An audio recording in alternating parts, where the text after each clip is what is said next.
Previously on the High Risk Wrestling Podcast. Night, as you heard in the Superstar Spotlight, is just super over. Strap a rocket on him and send him to the moon. Yeah. So the main event scene, the mid-card scene really hasn't changed for SmackDown. Nobody new has been introduced to the mid-card scene and the main event scene, unlike Monday Night Raw.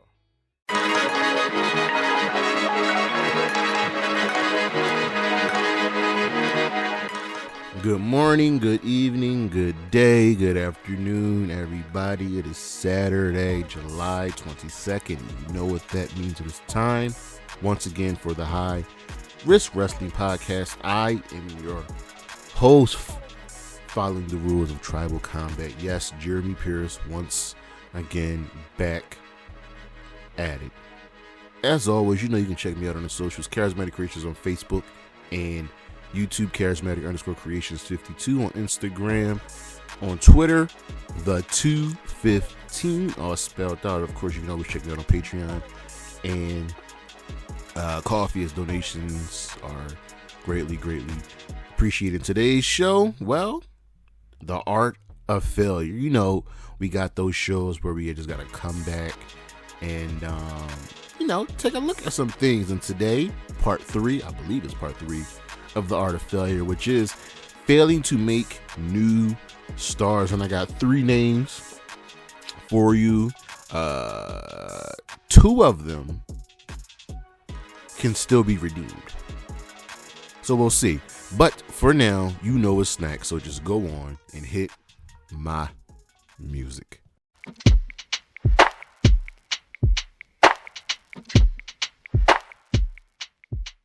So while we're on the subject of the art of failure, here's a quick tiny list of 5 people I think that just need a reboot in some way, shape, or form. And number 5 is Austin Theory.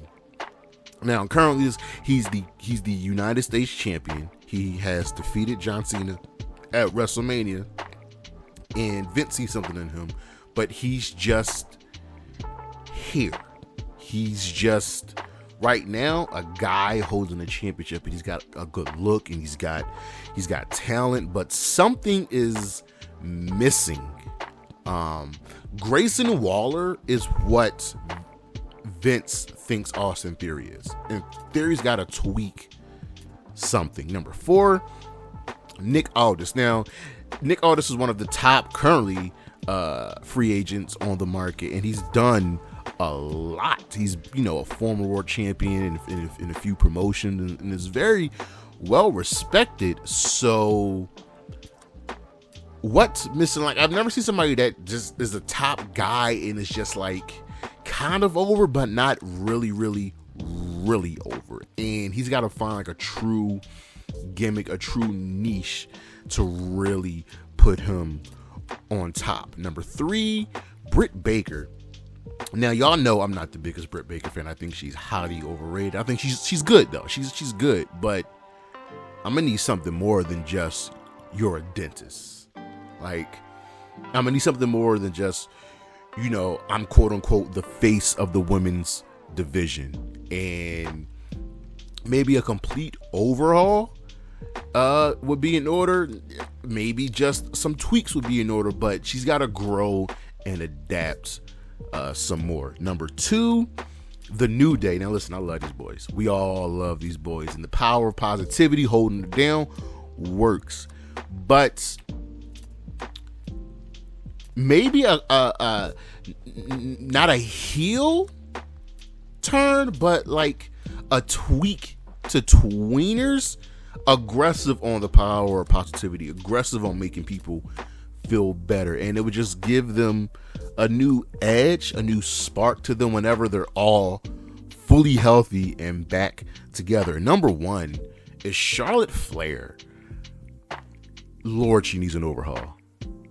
The queen, the nepotism, all of that it's played out. It's over and done with. You already have a bunch of world title reigns, and they really don't mean anything. It's time for Charlotte to take a step in a new direction, and I think part of that has to be she needs to go on like a really, really strong losing streak. She's really gotta change. She's really gotta be down on her. Maybe something like bum ass Baron Corbin would help Charlotte, but she's gotta change for something.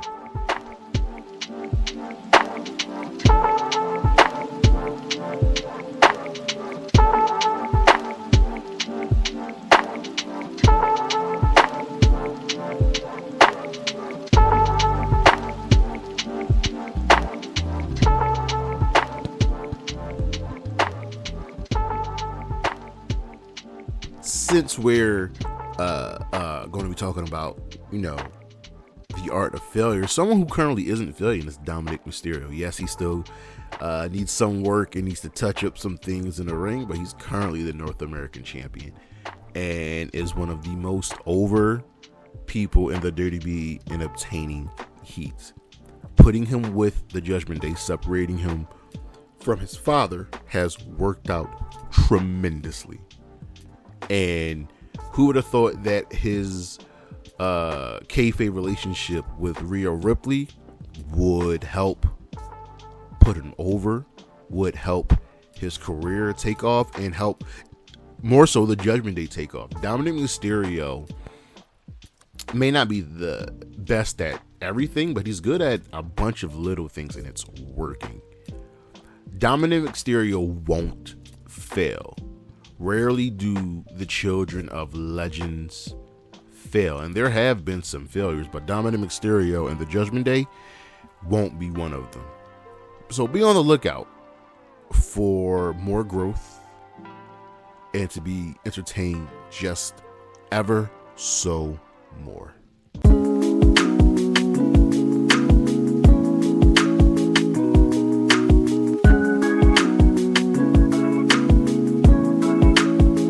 So here we are once again with the art of failure.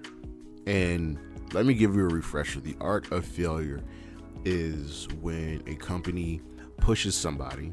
We're talking about when they push someone and they're trying to make them into a star, into the next big thing, and it just doesn't work. It falls flat. So we've gone over a few, and we're going to go over some more today. And it's so simple, because there are people that get pushed and they get over, and then there are people that get pushed and they kind of get over, and then there are people that get pushed and just completely like bomb out. So we're going to talk about a little bit of like all of that. So I'm not just going to keep talking about the people that have failed to get over due to the ineptitude of maybe the writers or the booking or their in-ring skill. So first we're going to start with Jinder Mahal, the modern day Maharaja. So back in the 2000s, there was a wrestler named Muhammad Hussein, and it looked like for the first time in a long time that even though the WWE were doing a foreign wrestler gimmick, this one was going to be different. It was going to be a man who wanted to get past that, to get past your insecurities and your bigotry, and to see him as more than a man. But they failed because, long story short, the WWE was on SmackDown. They did like a terrorist attack segment with Muhammad Hassan on The Undertaker. He had like masked men come out and carry him out and all that stuff. And it would have been fine, but there was a terrorist attack that week in France. You could have easily cut the segment, maybe reshot some more backstage segments. Muhammad Hassan was done after that. That's not his fault. So then we have Jinder Mahal, And first started out as kind of like a jobber in the 3MB with Heath Slater and Drew McIntyre, of all people. And they were just, this comedic trio. This was Drew's second kind of go round after first being the chosen one, and Heath hadn't gotten to his tag team with Rhino at this point. So these guys were just languishing away. They split, and there's history that we didn't go over. But Jinder was still here. And funny thing is, when after 3MB split and everybody started coming back, their physiques were completely different. Like, Heath was bigger, but Jinder and Drew were much bigger. So Jinder is coming back, and he's treated more seriously. He's calling himself the modern day Maharaja, and for me, it's working. I always want to see somebody get a push and get over. The WWE shockingly made Jinder Mahal WWE champion on the SmackDown brand. And Jinder was kind of dominant. He had the Bollywood Boys as his backup, and he was winning matches. He was posed as a serious threat. He beat Randy Orton.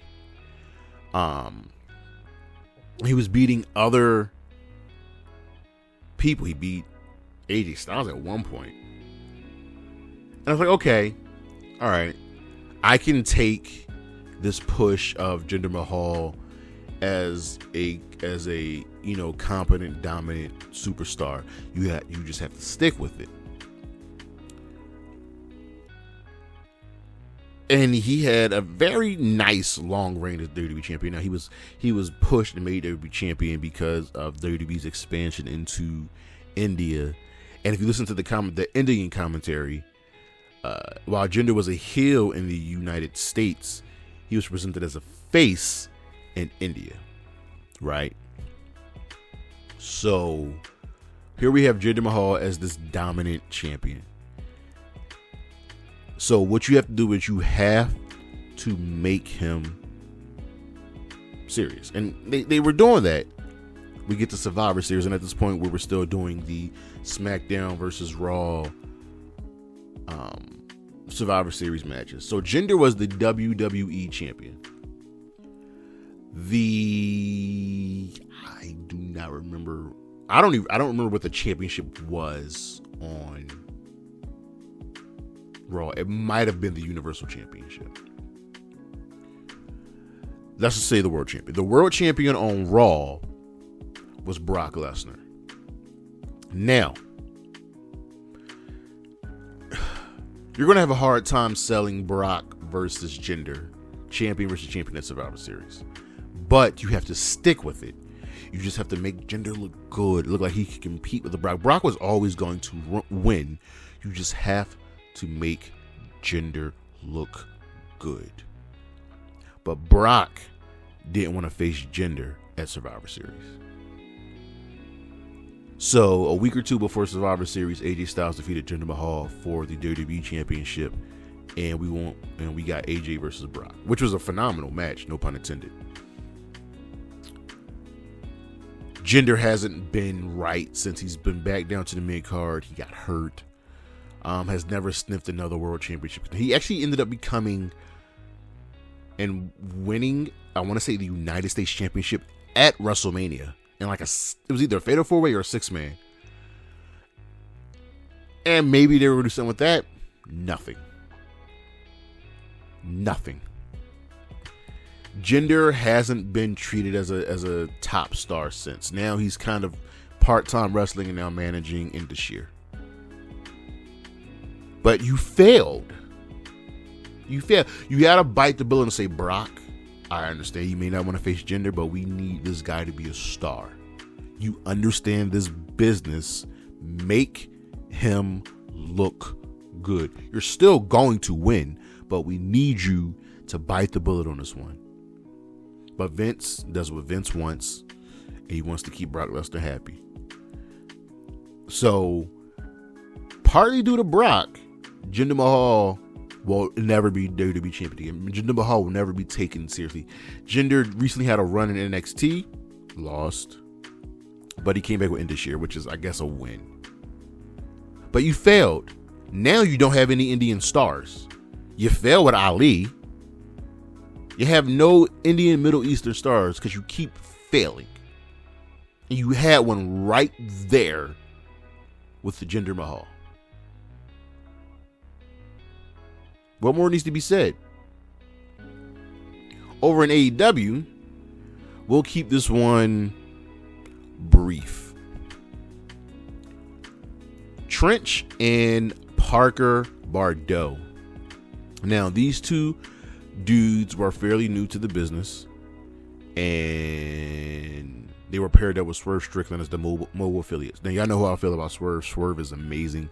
Swerve is a world champion in waiting. So you use someone like Swerve to help get the others over, like, well, NXT did with Swerve and Hit Row. And it felt a little weird having Trench and Parker Bardot with Swerve, but he did his best to make them look good. And we knew Parker from his time in NXT.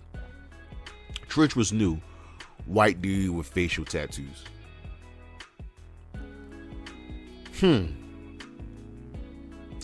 Well, what did Trench and Parker Bardot ultimately do?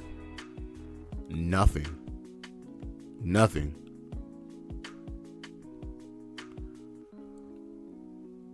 And do I really need to blame Tony Khan? Because, I mean, both the dudes got hurt.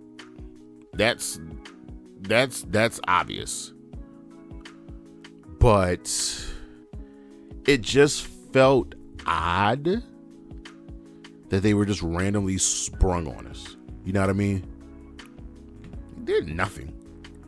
If you would have put them on Dark, because we still had Dark at the time, had them be a tag team first, and maybe have Swerve start scouting people, and then ultimately choose Trench and Parker Bardot, both who are no longer in AEW, then they would have got partly because everybody knows Swerve. Everybody loves Swerve.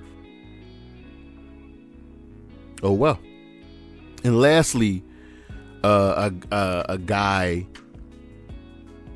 actually, and girl, that y'all know I really don't care about. Karrion Kross and Scarlett, formerly Killer Kross on Impact. So their time in Impact, it's fine. World champion, feuding with a lot of major names, whatever. You know what I mean? It's his time in the WWE, which is kind of the funniest. So he goes to NXT. Triple H is running NXT and has Karrion Kross defeats at the time one of their bigger stars in Keith Lee. Keith Lee had just finished up a nice feud with Adam Cole, becoming the NXT champion and the North American champion. But he was sacrificed to Karrion Kross. Keith Lee relinquished the North American Championship, I think, like 2 weeks later, and then I think maybe a month after that, he lost the NXT Championship to Karrion Kross. So Keith Lee was a transitional champion, and Karrion Kross was what I felt was a Vince McMahon move with some Triple H, because you know who Triple H likes and doesn't like. Kross went on to be champion and beat everybody. And then, not only that,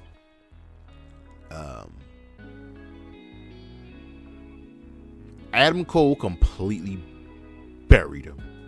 Like, absolutely buried him on the mic.